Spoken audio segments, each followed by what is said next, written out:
চেন্নাইকে কোন ব্যবধানে হারালে সেরা চারে ঢুকবে কোহলিরা। এক কথায় অসাধারণ, অবিশ্বাস্য। এ যেন নিজের ছাই থেকে ফিনিশ পাখির পুনরুদ্ধার।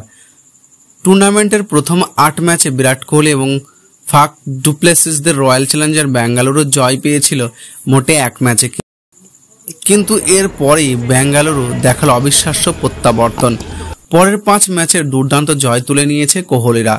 প্লে অফের স্বপ্নটা বাঁচিয়ে রেখেছে ভালোভাবেই। লিগ পর্বের বিরাট কোহলিদের সামনে এখন আর একটা ম্যাচ বাকি, সেটাও বর্তমান চ্যাম্পিয়ন চেন্নাই সুপার কিংসের বিপক্ষে। আসরের প্রথম ম্যাচে এই দুই দল মুখোমুখি হয়েছিল, তাতে মুস্তাফিজের ৪ উইকেটের সুবাদে সহজ এক জয় তুলে নিয়েছিল চেন্নাই, কিন্তু সেই ম্যাচ ছিল চেন্নাইয়ের এম চিদাম্বরমে। এবারের ম্যাচে বেঙ্গালুরু মাঠে চিন্নাস্বামীতে ঘরের মাঠে বিপুল সমর্থক নিয়ে প্লে অফের শেষ স্বপ্ন বাঁচিয়ে রাখতে চেন্নাইয়ের মুখোমুখি হবে তারা। সেই ম্যাচে ঠিক কোন ব্যবধানে জয় দরকার, সেই ব্যবধানও এর মাঝে জানা হয়ে গিয়েছে কোহলিদের।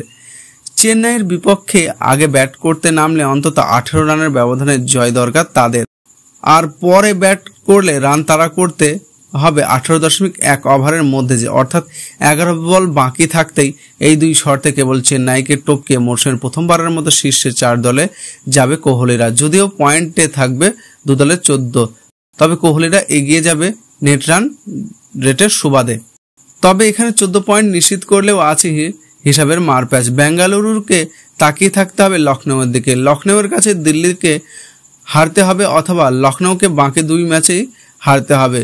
আবার গুজরাট টাইটান্সকেও বাকি 2 ম্যাচের একটি হারতে হবে। তাহলে 14 পয়েন্ট নিয়ে নেট রান রেটের বিচারে শেষ 4-এ যেতে পারে ফাক ডুপ্লেসিরা।